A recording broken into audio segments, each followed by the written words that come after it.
maray na pagkaaga po sa Indo Gabos, mga katiwala. Welcome po sa tuyang programang Simbahan Asin Komunidad. Mga tugang, ang programa na kung saan ang pagtubod pagtubod isinasa buhay, asin siring ang simbahan, nakikisaro sa pinag-aagihan kan banwaan. Matugang Father Francis po, padago silang nakakaibalig di po sa Radyo Veritas Legazpi, siring man kadigdi sa tuyang programa. Ibahan po mga tugang ang bilog na pwersa kan Radyo Veritas Legazpi, ang sa tuyang mga katiwala patrollers, siring man po mga tugang, ang sa tuyang mga parokya patrollers, mga online missionaries of God, sinsiring man po ang sa tuyang katiwala 1008 community, magdara asin magtataw sa Indonin mga nagbabaga, siring man mga updates, mga pangyayari sa simbahan asin komunidad. Nagiribahan kita mga tugang sa raog nin sarong oras nin paghurop-hurop, pagdangog, siring man pamigdi. Bago kita mga tugang, magpasiring sa tuyang pag-irestoryahan niyan, gusto ko sarang batian ng gabos na padagos na nakikisumaro sa tuyang programa. Sa itong mga listeners, sa radyo, asin viewers, sa TV, asin man po sa YouTube, asin sa Facebook. Good morning po sa Indo Gabos, mga tugang. Ano po, sana nasa maray na kamugtakan, asin siring padagos ingatan nin mahal na Diyos sa gabos na aldaw nin pagkabuhay. Live po kita digdi sa Santo Domingo Parish, digdi po mga katiwala sa Santo Domingo Albay. Happy listening and viewing mga katiwala inyato sa parokya dyan po sa Malilipot, sinsiring man ang mga katiwala nyato mga tugang dyan sa Balugo, ano? And happy birthday po kay Father Don Sambahon, yan, ang Parish Administrator kan Balugo. Sinsiring man mga tugang, happy listening and viewing dyan sa katiwala nyato sa 3rd District, 2nd as in 1st District of Albay. Ang gabos po na mga Divine Mercy devotees, sinsiring po gabos na padagos na magiging katiwala sa katotohan. Mga tugang, ang sa tuya pong pag-irestoryahan ngunyan aldaw, inyo po ang paghurop-hurop, asin man ang pag-atid-atid, kumbaga po sa sinabi luman sa orasyon perata, namamatayan nina ang padusang balik. Yan. We reap the harvest of what we did. Yan. Namamatayan ka na ang bunga kan sa tuyang mga itinanom. Asin ano po ang mga bungang ini, mga tugang? Ano po mga tugang ini ang sa tuyang mga itinanom? Nangunyan, luway-luway ng naaani. May mga magagayon na mga may mga magagayo na ginibuhan kita, may mga magagayo na kitang itinanom, alagad hilingon taman po itong mga pagkakataon na nag-aani kita kan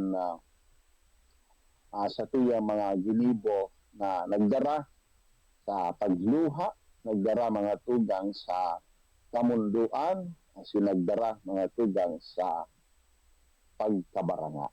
Ano po? Sabi nga ni po, kung ano ang sa tuyang itinanom, yuman ang sa tuyang aanihon. Pero sa panahon niyan, mga tugang, inibaga pong mga makukusog na linog, makukusog na bagyo, asin krisis sa ekonomiya, na sa tuya pong pinag-aagihan niyan, na kadaklan o kadakpol ang naghahapot, nata mananggad garoan sa tuyang pinagaani gabos na sana pagpios, no? Gabos na sa tuyang pinagaani gabos na sana pagpios. Mga tugang, totoo baga po ang mundo gatro padagos na naghihibi, ano?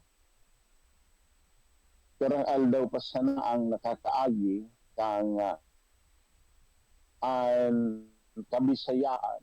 Sinasabi nga ni baga po sa radyo, sa TV, asin man sa mga social media platforms na padagos man giraray ang pagyugyog kandaga, ano?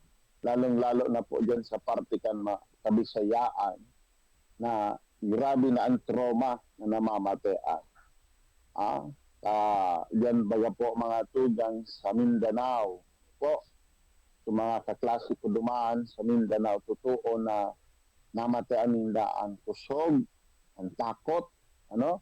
Dan pangyayaring ito, mga tugang, na grabe po, na maski ni baga, sabi nga ni, halipot sana, pirang segundo sana ini, dahil sarong minuto, mga tugang, sabi, garo, eternity na, garo, haluyununo na, mga katiwala.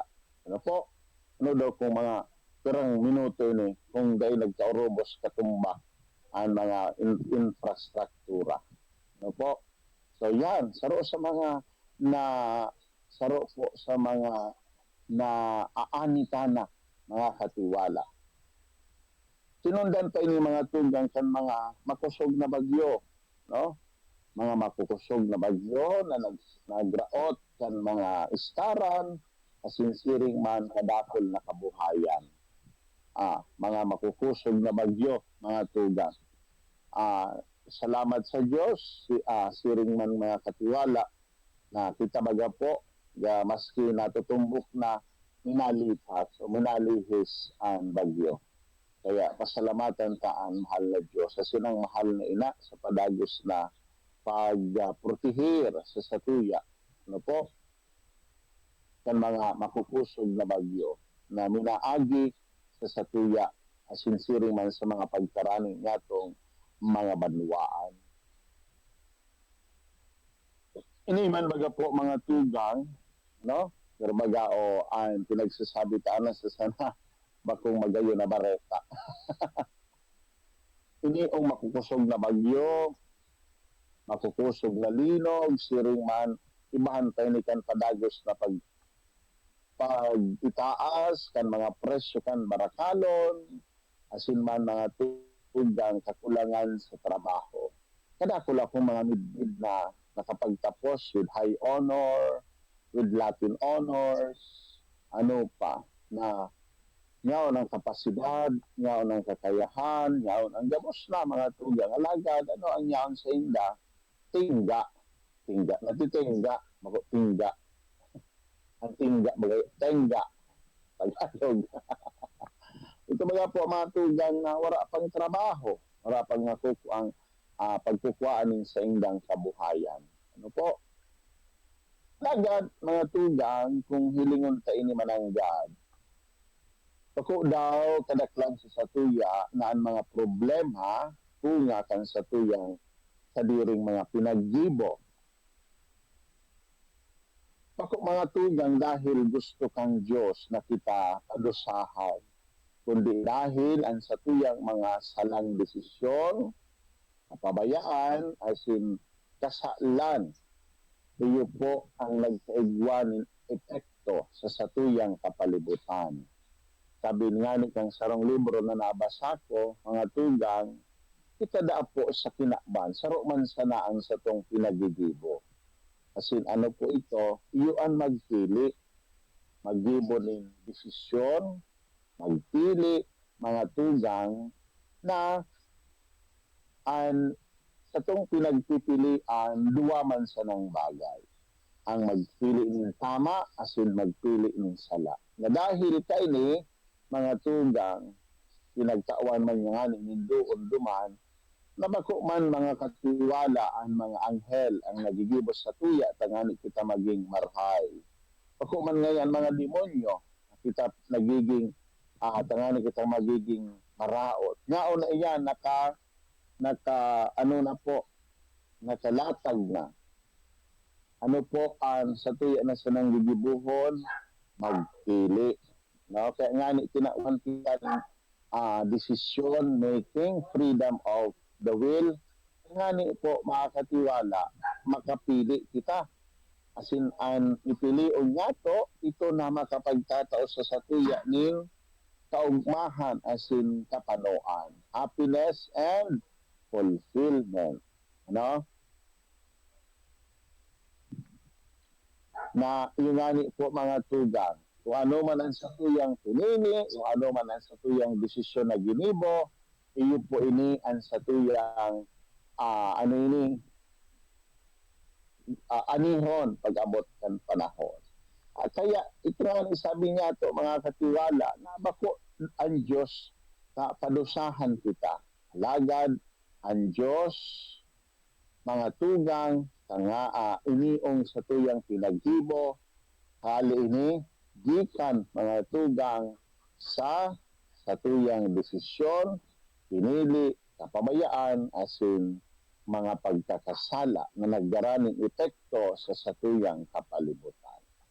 Ipadagos natin yung mga tugang na sa tuyang pag-oristorya makatapos po sa nakan mga pagpagiromdom.